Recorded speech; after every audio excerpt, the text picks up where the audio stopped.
Hello and welcome to yet another edition of WiP Wonder Woman. Today my guest is Sukanya Bhattacharya. Sukanya is the founder of Prathaa. In fact, I love this name and I'm going to ask her to explain this later. And she has been a former banker, the marketing specialist. Welcome, Sukanya. Thank you so much, Mandeep. It's an absolute pleasure to be here.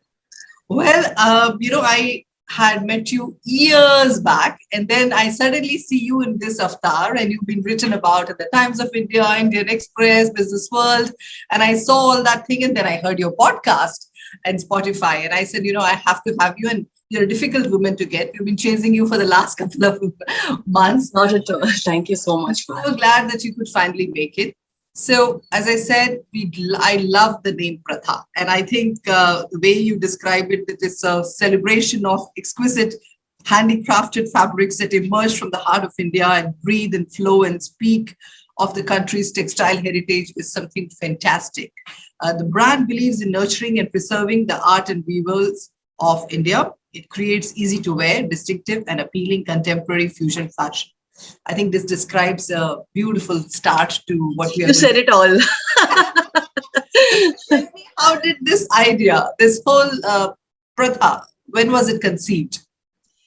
So, Mandeep, to start with, I believe that any idea or anything we do in life, it's a culmination of our experiences during our growing up years and our likes and dislikes and everything put together, right? So, Prathaa is also a culmination of my upbringing, the inspiration drawn from the people and circumstances I had around me during my growing up years, my love for travels, and a lot of things and bits and pieces played a very important role in why Prathaa was born. Okay, but to answer your question directly, Prathaa was given a form and a structure.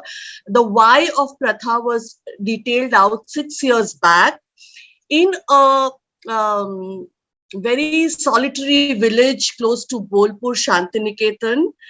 Way past midnight, in one of the sleepless nights I was experiencing because of what I had discovered and learned about the handicraft scene in India in the the previous couple of years, So it was, if I can just backtrack a little bit of, why the thought was nurtured is it's connected to a lot to my love for travel.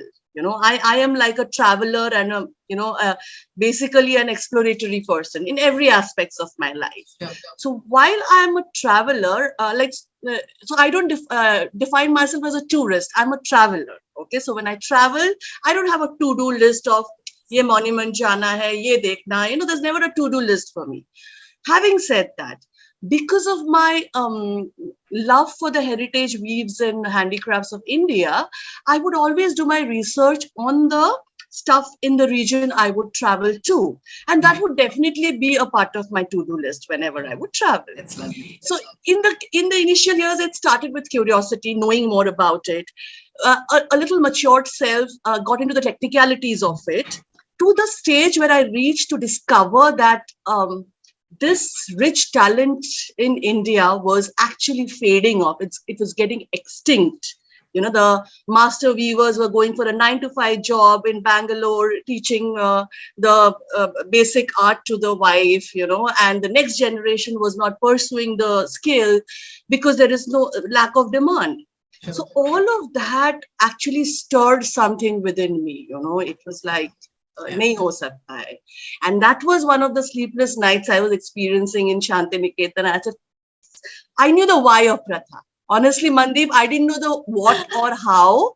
I didn't even know it's going to be a garment line, honestly. But I knew I had to do something to create a sustainable livelihood for these guys, for the weavers and artisan community, so that there is some amount of demand created, and the fading is slower than. I'm just a drop in the ocean. Right? So just to ensure that I can contribute my bit there. Sure. No, fantastic. I mean, Fab India and so many people have come and they're trying to do. And I think whatever we do, and this is something me and my husband are crazy about, we are travelers. We never have a to-do list. We just soak it in, and we've been, living in Europe and Far East and everything, and that's just what we've done. But every time, because of that, whenever you live overseas for some time and you come back to India, you actually value this handicrafts, and there's never a price. We have never negotiated with someone. If he says this is the thing, and we would look at each other and saying, you know what, it's done with his own hands. So I completely know what you're talking about. And when I read that article about what was happening to the weavers during the pandemic, it was like, oh my God, I think what you're bringing forth, the stories of these people, is just fantastic. I'm sorry, can I narrate a small, if you have the time, a small story? We have all the time. I just heard it 2 days, sometime last week, and I could completely align that to why I started Prathaa.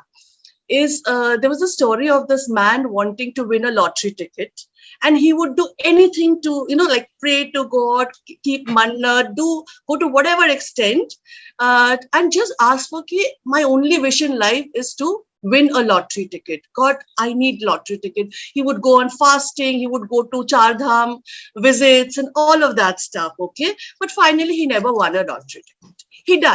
He died, he went to heaven, and he had lots of complaints to God that I had only one wish in life, and you didn't make me win the lottery ticket. God smiled and said that you didn't buy the lottery ticket. So I could be wanting to, feeling bad for the weavers and artisans, feeling bad for, the art dying out. But I had to buy the lottery ticket. I had to take one step closer. Completely. So I could completely relate to why I started Prathaa. Lovely story, actually. What has been the hardest part of setting up your own enterprise? For me, the conviction of the vision was very strong, Mandeep. Yeah. So yes, there were a lot of roadblocks I faced when I started off. The biggest roadblock was I didn't come from the industry. I didn't belong to the industry. Yeah. Right. So for me, it was learning in the process of setting up an enterprise, which also had a social relevance. So all of that, ticking all the dots, was quite a challenge for me. And I didn't have the luxury to learn and then grow and then create a social relevance. It had to happen hand in hand. Okay. But today when I speak, and as an entrepreneur, I think challenges come up every day. It's like hardships come up every day. I think we learn to live by it. But if I were to talk to you about the challenge which is here to stay, and I need to learn to, be patient to be able to overcome it, is that I have committed myself as a conscious fashion brand. I meaning Prathaa has committed itself as a conscious fashion brand. The very reason for Pratha's being is because we want to bring about certain subtle changes in the mindset of the industry, mindset of the consumers, the associations around fashion. So staying conscious towards the entire category of fashion, committing yourself as a slow fashion brand, at the same time staying commercially viable, it gets real challenging at times, because here I'm talking about slow fashion. I don't believe in mass production. I believe in waste management, creating low leaving lesser carbon footprint, all of that. But here, the entire fundamental of the industry is produce more and you make more money, right? So yes, understanding that, figuring it out, how do you still not sway from your core vision or core value system, yet stay commercially viable. This has been quite a tough job in the journey of Prathaa, and it is here to stay. It is here to stay for some time now. I have to be patient, and I have to be very sure that, I am very sure that I am not going to, nothing will make me sway from the why of Prathaa. It's not that suddenly I'll get into fast fashion because, I am not growing as fast as maybe a fast fashion brand. But I love the fact that besides the the handloom saris and other things, you have actually diversified into clothes for the young. Tell me something about this idea. So the whole idea was, primarily the pressure came from my own consumers, my Prathaa women, because they are with me because of, again, no, it's not a transactional relationship we share. It's a community we are developing, and they are with Prathaa because they, again, believe in the philosophy of Prathaa. And they would always want the next generation to grow up with the same values and grow up with, leaving aside the comfort and the safety factor which handloom cotton automatically gets in. It's also a simple life lesson you teach to the next generation by the simplest thing of making them wear something with a story, with a narrative behind it. That is true. Okay, so yes, the pressure or the demand came from my existing Prathaa women, and for me also to some extent it was that, okay, catch them young, watch them grow. Get them used to that from their childhood, subtly narrate the stories to them so that, okay, it is not about just this generation. So here it's not about just creating a livelihood for the next maybe 20 years or 25 years when I'm running the business. It has to stay beyond the generation also. So that was the whole idea. And we launched it during the pandemic. 2020 festival was the time we launched kidswear, and we've been contemplating launching kidswear forever because of the pressure coming from our customers. Then you get into the strategic mode, the time is not right, research not done, all of that stuff. But when things have to happen, it happens, and I'm so glad we did it. So how old is Prathaa now? Prathaa is 6 years old. Oh, it's still a baby. It's still a baby. Fantastic. How did you go about getting all these weavers across the country, and how did you make this whole franchise happen? So primarily we work in the Kutch and the Bengal cluster. Okay, we have worked for a particular project in Hyderabad, for a particular project in Rajasthan, but primarily we focus till date. We focus in the Kutch and the Bengal cluster. And let me tell you, it wasn't an easy job. Like when I started Prathaa, it was like, oh, like I'm here to do a great job. I am trying to create a sustainable livelihood for them. So it should be like a cakewalk.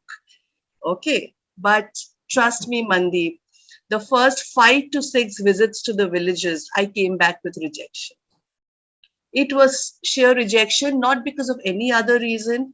These people, they take time to trust people like us, because there have been so much of false promises done to them. They have gone through a lot also. I mean, I completely understand. I've spent 6 years with them, so I know their story. But it was rejection. They refused to work with us. Just refused. But I was persistent because I knew it's either this way or nothing. I mean, I am not buying clothes from the retail. I mean, fabric from retail. Making clothes and selling is just a platform for me. That's true. The whole idea was like the two ends of the spectrum. I have my weavers and my consumers. Yes. It is about trying to nurture my weavers and provide enough information to the other end of the spectrum where my consumers are, so that they are much more matured and mindful customer who demand for handlooms, demand for handmade. So my purpose in Prathaa is to work closely with the two ends of the spectrum. Sure. Making clothes and selling is just a platform for me to connect the two ends of it. And in the process, educating both. Actually, the weavers also need to know what's happening out there. And they need to upgrade themselves with the markets also. Well. Right. You were saying something. Knowledge about the economy, what things are happening. And now there's so many government schemes which can cover some of the things, which doesn't cover the things. So I think half the things are also about educating them. So this is fantastic. Obviously, the customers need that, but a lot of people, do that for the customers. But I wonder about the viewers. So I think that's fantastic what you're trying to do. So coming back to your question, so then gradually once we got I think first we had just two weavers on board, okay? But I think once you're fair with them in terms of monetary terms, in terms of your commitment terms, when they actually see that, okay, there is a regular income coming from this person. So the word of mouth works, then you get more viewers coming to you, wanting to be a part of your team. So it was just starting slow, starting small, and sticking to your commitment, So I think that helped in growing the entire What about the designing part of it? So designing, Mandeep, initial years, it was me, But yeah, last 3 years, we've been recruiting kids from NIFT and a few other design schools. We have interns and we have full-time. Fantastic.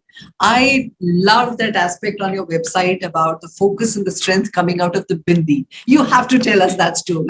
I just love why the focus on the bindi, because all your models and this thing of it was wearing a bindi. So that was a question in my mind. What is Sukanya doing with this bindi? And then there was a question on it and there was a whole blog on it. So I said, this is really good, that how you found all about your sleepless nights, all about finding the focus and the strength from the bindi. Please tell us about that.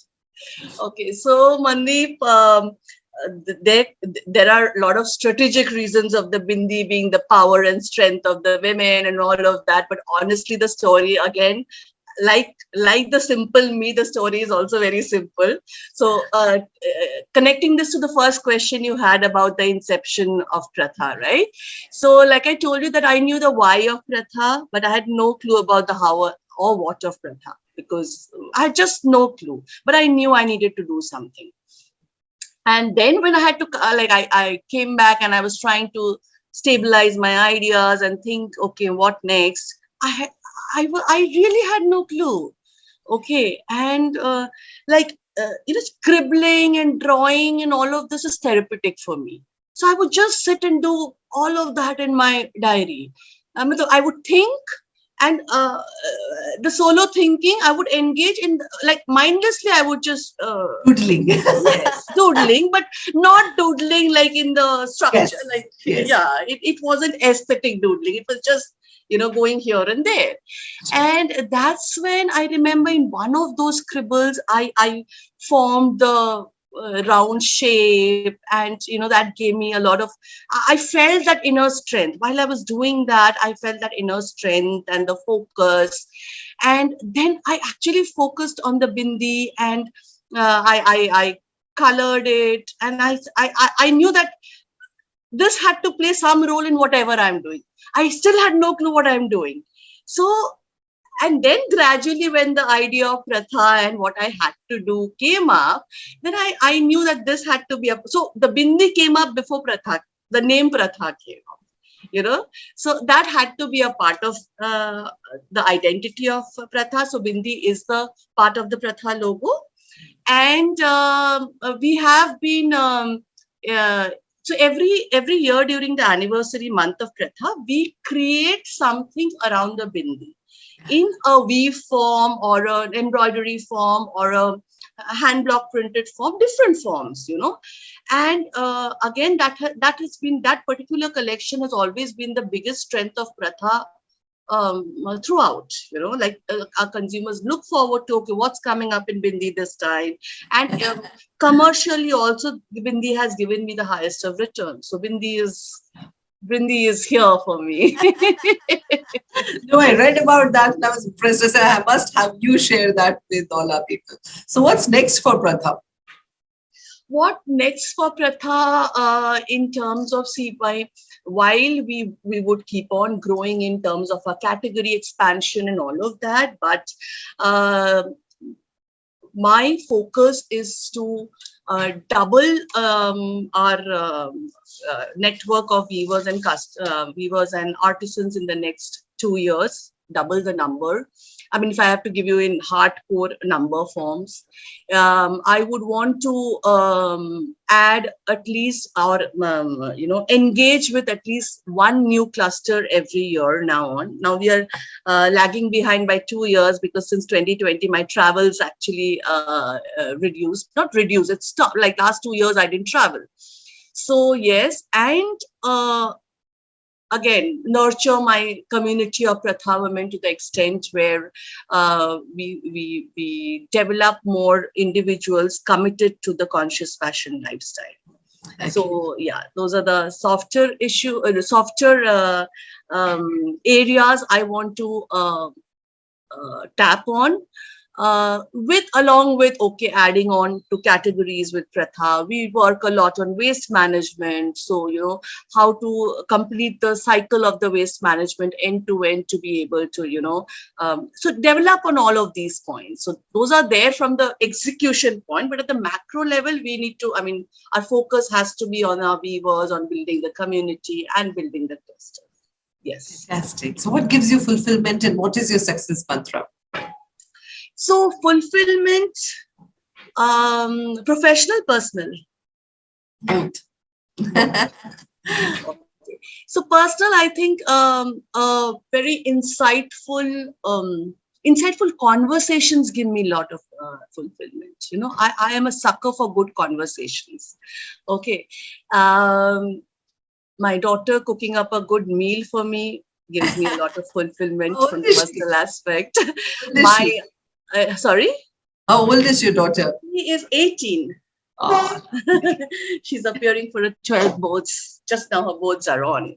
And also like on weekends when my husband makes an effort to pull the curtains, adjust the temperature of the room to ensure I sleep a little more, that is very fulfilling from the personal aspect. I think, but these small things matter a lot, Mandeep, right? Absolutely. And professionally, professionally, just to narrate what fulfills me, I would like to share some story with you. I don't know whether you've heard that in my previous interviews. One is during the lockdown. Okay, things were not too comfortable in terms of commercials, and I had taken a pledge to continue paying my team, my weavers and artisans as long as I could, in spite of no returns coming at that point of time. So, like I told you, my community of Prathaa women are my family. They actually check out on me when I travel for my events. That's a different story I'll take you through. But the NRI, a few of my NRI customers, they approached me saying that, we understand it's a tough time for you. So of you and the weavers and the community. So we are ready to donate something to the weavers. Okay. So I was ecstatic. I said, wow, like that takes away half of my stress. So I connect with few of my the older weavers, okay, with full excitement, and I tell them that this is a great thing. Abhi to mera bhi to business nahi aa raha hai, so I will pay you all. But I think this is something which is a short thing, So tell me, how do we plan to if I have to commit an amount to them? I was decided ki wo aane wala hai. Now how do we go about it? What amount do I tell them, and how do we plan to disperse it, and all of that stuff among the other weavers and all that. So I call them up for some advice, and they tell me ki Didi, bina kaam ka hum log ko paisa nahi chahiye. Work is worship for us, and we want money in exchange to our work, and we have faith that if we stick by you, work will come. So that was from the rejection story to here. Very interesting. I felt that it has been a journey. That was a very fulfilling experience. Yeah. When my Prathaa women, when I travel for my events and all of that, you won't believe my customers who pay money and buy stuff from me. They carry food for me, the food that I like. They carry homemade food for me. There was a customer who just observed me. I was working. It was a very hectic event that was happening. By afternoon, my back would not bend to 20 degrees also. It was so painful. I could not bend to pick up stock. And my intern who was working with me there, she had taken a 15 minutes break. So this customer bought stuff and went. I didn't even know. This was a new customer. Incidentally, she was a doctor. Around 9:30, I received a WhatsApp message from her with a prescription of what I should be taking for my backache. I didn't even speak to her about my backache. She just observed me. So these are my return on investments, Mandeep, totally, I feel that, okay. And I believe that, everything need not be very transactional, you can work on the emotional level also at times. It works out for you. Fantastic. And your success mantra before you go? My success mantra, be authentic, be original in every aspect of life, not only work, I think in every aspect of life. It could backfire sometimes, but most of the times, I think it'll work out the way it should work out. Even if it appears as a failure at the face of it, I think it's going to be a long-term gain, and it'll work out the way it ideally should have worked out. Yes, that's my success mantra. Personally, it's something which I've picked up lately, that learn to draw your boundaries, because otherwise I think it sucks out all your energies. Know your priorities, draw your boundaries. And another thing I believe is that every transaction, again, personal, professional, is a beginning of a relationship. Nurture that relationship. Fantastic. And you're good at that. As I can see from your stories, we will make sure if we have to do some edits, we'll do that. But I think you need to kind of come and now be part of, spare some time for other entrepreneurs, and we should have some very meaningful conversations about how collaborations can. Absolute pleasure. Because I know a few women who are involved with the weavers and saris, but they are in different markets as compared to you. They're not in Kutch and Bengal, they're in other. Maybe you would have people who you can collaborate with, and there are people who are doing waste management. So I think the idea for me was that, and this is something which really disheartens me, that women do not take the opportunity to make these networks to collaborate, because it will make it so much easier rather than finding someone. Here they can trust and check out the people before they kind of grow forward. During the lockdown, I've had a lot of young entrepreneurs connect me, and a lot of my brand co-brand owners also. Yeah. We've actually interacted a lot with the newcomers when they were confused, what they wanted to do, what they needed to do. Lockdown actually triggered a lot of these conversations and collaborations. I'm so glad, because that really makes me happy. Before we go, do you want to tell us, how did you come up with the name Prathaa? The name Prathaa, again, it has evolved through the journey of when I was trying to discover the how and what of the why I wanted to do. Okay. So it was rooted in the heritage of India, right? My love for the heritage weaves and handicrafts of India. Sure. So if you've observed the punchline of Prathaa, which says weaving traditions. Right? Yes. So I think somewhere Prathaa directly or indirectly defines the why, what, how of what I'm doing today. And I wanted to merge in the Hindi and the English bit into it. So we have a pra, which is in Hindi, and the tha, which is in this thing in English. And we explain the entire thing in the punchline, which says weaving traditions. Weaving traditions. I think it sums it up beautifully. So the few words that I have picked up from your website, which I'm going to share with the people before we go. I love the fact, age-old fabrics, modern take on them, talked about inspiration driving from essence of being a woman, of the gypsy, the wild child, the mother earth, and even Shakti herself. I think this is just beautiful. Whenever I read things which you have done and the work that you are doing to reduce the carbon footprint and sustainability, hats off to you, Sukanya. Thank you so much, Mandeep. And coming from you, it genuinely means a lot. All the very best. I hope in some way we can collaborate and help you. And thank you for being part of WiP and sparing your time this morning. Thank you so much. My pleasure. Thanks a lot for having me here. Bye-bye. Hi, this is Sukanya Bhattacharya, the founder of Prathaa, a conscious fashion brand, an enterprise which works towards a lot of social relevance, trying to create a sustainable livelihood for the weavers and artisans of India. We would love to have you all understand the work we do, take out some learnings from it, and join our sustainable fashion journey. Thank you so much.